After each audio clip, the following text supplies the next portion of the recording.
The Citizen's Handbook. The Citizen's Handbook.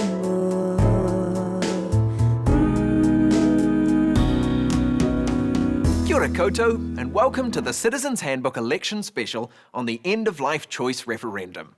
And look, normally when we're convincing you to vote, we say stuff like, "Hey, don't worry about it! It's not life or death!" But for obvious reasons, I can't say that for this one. This vote is a little bit stressful. It's like when your partner says, "Don't worry about getting me an anniversary present." I mean, don't panic, but you should worry a little. This October, you're going to vote on something called the End-of-Life Choice Act. The act has already been passed by politicians, but that doesn't mean that this is the end of the video. See? I'm still going. Because the act will only come into effect if the majority of people who vote in the referendum vote yes. Otherwise, it will just sit there, completely unused, like a self-published book or those condoms I bought when I was feeling optimistic.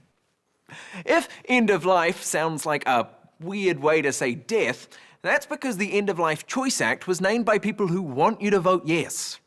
National MP Tim McIndoe wanted to rename it the Euthanasia and Assisted Suicide Act because people who oppose the bill want to say the word suicide as much as possible. While Tim wasn't successful in renaming the bill, he has got me to say suicide twice. Now 3 times. That's a pretty good consolation prize. Yeah. Words matter a lot here. Different sides of this debate will frame the issue in ways that make the choice seem obvious. But if it doesn't seem obvious to you, don't worry, you're not alone. Humanity has had hundreds of thousands of years to come to a consensus on the meaning of life and death, and we still haven't cracked it. In the meantime, we're going to use the phrase assisted dying because it isn't too emotive and it acknowledges that someone is dying sooner than they otherwise would. Here at the Citizen's Handbook, we really are doing our best to call a spade and not a huge spoon. So, at this referendum, you'll be voting on whether or not we should legalise assisted dying. What that means specifically is this. If you've got less than 6 months to live, and you're experiencing unbearable suffering that can't be eased, and you're over 18, and you're capable of making a rational decision, and you want your death to happen sooner rather than later, then you can ask for your doctor to end it all. Your doctor plus another doctor will have to agree that you meet all of the criteria and that you haven't been pressured into asking. If all the right boxes are ticked, then they'll give you medication that will either kill you or send you into a nice long happy sleep, depending on your point of view. That's what's going to become legal if you vote yes. People who meet that set of criteria will now have legal access to life-ending drugs. So, what's the law now? Well, legally, if you're terminally ill, you're allowed to let your body do what it does best. Die. You're allowed to refuse a life-saving operation, have a do not resuscitate order, or choose to stop eating or drinking water. Doctors are even allowed to give you pain medicine, like morphine, that has a side effect of making you die sooner. What doctors can't legally do at the moment is give you a drug with the intention of ending your life. It's the difference between, on the one hand, taking no action and letting a train run someone over, and on the other hand, going over to that person and giving them a lethal injection. So, now you know what the law currently is and what you might be voting to change. The question is, how should you vote? Well, that's the easy bit. No, I'm kidding. It's extraordinarily difficult. People on both sides of the argument feel very strongly. If I put on my yes badge for a moment, it's easy to argue that, yes, being in pain sucks. It's no good. Have you ever stubbed your toe? Well, now imagine stubbing your whole body and you're about to die. What? People deserve to die with dignity, and keeping them alive for a few extra months against their wishes is cruel and pointless and degrading. But, on the other hand, for a lot of vulnerable people, it's important that killing yourself isn't an option on the table. If you being alive is costing your family a lot of time or effort or money, then it might be hard to make the active decision every day to stay alive. You might ask to die just because you feel like a burden, or you're being pressured by family and your doctor doesn't notice. And it's typically the nicest people who feel like a burden. You know that person in your life who actually is a burden? They have no idea. Doctors also say that the law goes against their code of ethics. According to the law we're voting on, if a doctor conscientiously objects to euthanizing a patient, they still have to tell that patient where they can find a doctor who's okay with it.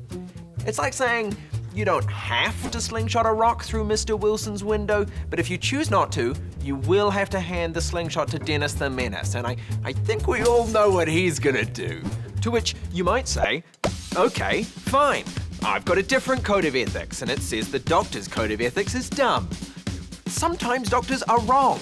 My doctor said that rash would go away. Yes, sometimes doctors are wrong, which is especially concerning when they're guessing how long you have to live, because they're often wrong about that. So you might kill yourself thinking you have 6 months to live, when really you could have had years. Yes, but doctors' guesses about life expectancy are usually optimistic. If a doctor says you have 6 months to live, the sad news is it's probably less. Look, it's complicated. It's really complicated. And that's even before we get to a really tricky question. Is it ever rational to want to die? We all agree that depression is not a good enough reason to die, but this law is talking about a specific category of people who doctors agree are in unbearable pain and have less than 6 months to live. Sometimes doctors are wrong, and a patient might live on, grateful they weren't allowed to die, but should that mean that no one is allowed to end their suffering? And then there are the other reasons someone might want to die. Retirement homes are really expensive, and hospices fund themselves by literally selling second-hand tea towels. Will the option to die hide the symptoms of our broken systems and stop us from fixing them?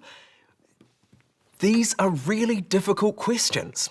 It's a sensitive topic that we need to be guided through in a way that makes us feel safe and secure. And there's only one person who's up to the job.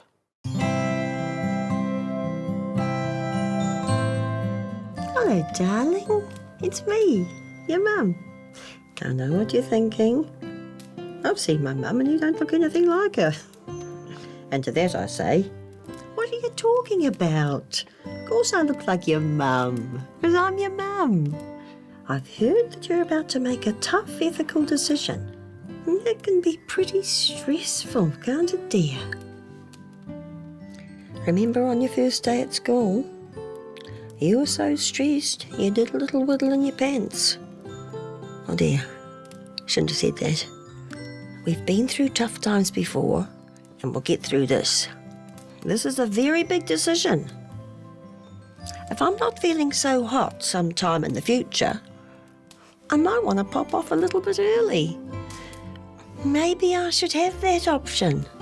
On the other hand, if your sister starts to make moves with her eye on the inheritance, maybe I shouldn't have that option. Remember how she convinced me to buy that car? She can be a very persuasive young woman. Do your research, weigh up your pros and cons, and when you're ready, it's just a little tick. Okay? Bye. I really am your mum. I'm your actual mum. There you have it. That's all the time we have. So before you vote yes or no or neither, please do your research and read some of the links we've shared below. Do your best. We believe in you. Good luck. A citizen's